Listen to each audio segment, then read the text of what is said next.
All right, it's time for the epic showdown: Windows versus Mac.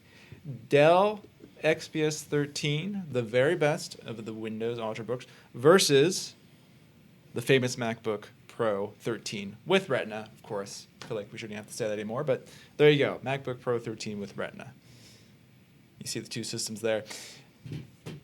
You know, it used to be the case that Apple just ran away with the crown as far as portable laptops go. There just really wasn't any comparison, but lately, you know, the Windows Ultrabooks have really caught up, and the Dell XPS 13 is a prime example of that. Something I think to start off with, we can show a nice little comparison here is go ahead and close that and just put it up right side by side. You can see this XPS 13, okay, it's a much smaller system. They're about the same thickness. I think the XPS 13 is technically a little thinner overall. But these both have 13-inch displays, okay? So these are functionally giving you the same thing, but this XPS 13, you know, infinity edge bezel, it's a very nice design. So given that, you know, why would you still want to go with the MacBook Pro 13? I mean, these are very similarly priced systems. So this is a little bit of heavyweight now. What's it got going for it? Well, you know, I think like what you're saying is sort of true, that this is a system that used to be the gold standard, and in a lot of ways, this is sort of that same system, and I think that's sort of what's holding it back. The processor is a little bit older. The screen is starting to get towards higher resolution, although the Apple kind of, you know, weird resolution stuff tends to bother me that they don't pick standard resolutions for their Retina displays.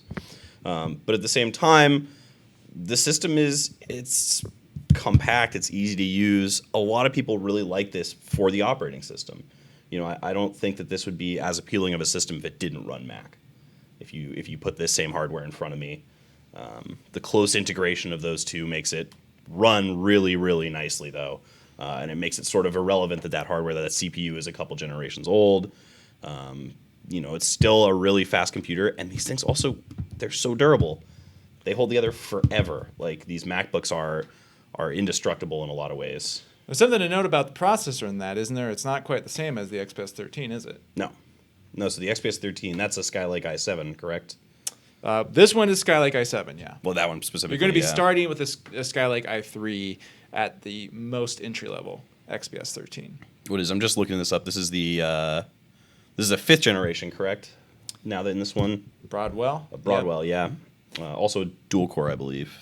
Now, the thing to note about the processor in the MacBook Pro 13 is that it is not running at the same wattage as the ones in the XPS 13. Now, what does that mean to you? It means this has access to more power, and more power means more performance. So these actually perform a lot better than you would suspect. You think, oh, 5th gen, that's a lower number than 6, so it's probably slower. Not the case. Also better integrated graphics in these, and that kind of justifies the fact that it's a bigger system. And you know, you can get this with i5 or i7. This is a little bit more entry level with the i3, but that does lead into the price comparison, where you can get this with an i3, okay, and that's $800, and that's with a 1080p display and 4 gigs of RAM, and those are specifications, you know, that Apple isn't going to sell you. It's going to start you. Apple wants to start you up at the $1,300 configuration, and that's it.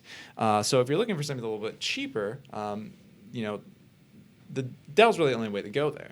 You know, I think it's important to note, too, that while the XPS 13 has awesome battery life, one of the best for a Windows PC out there, the battery life in the MacBook Pro 13 is awesome. It's way better. I mean, it's got to be, I think it's probably the longest battery life we've tested on a system in recent memory. I mean, it's a 10-plus hour system, even on the most demanding benchmarks. I mean, it's a system that keeps going all day long. No problem. Yeah, that does point to, again, the integration between OS X and the actual hardware.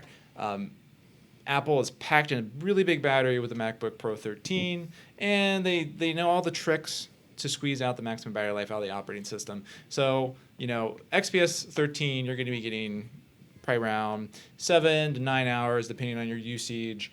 But this, you know, you can exceed 10 or 11. So that is, you know, a little bit of advantage for the MacBook. I got to say, though, on the whole, though, I would give the nod to the XPS 13 as being, you know, the system of choice between these two. Main reason being that it's thinner and lighter. And when you're talking about a 13-inch system, something that's very portable, I think that's really important. It's more attractive, I think. And the display is better. And I think the overall design of the keyboard, touchpad is on par with the MacBook Pro 13 at the very least. So that might be considered a little bit of an upset. So any sort of last bits of hope you want to throw out for the MacBook Pro 13 in its defense? I mean, in terms of potential, this is a system that it's got great support and it gets updated a lot. So it's one that Mac could easily turn this back around on the Dell with the next generation.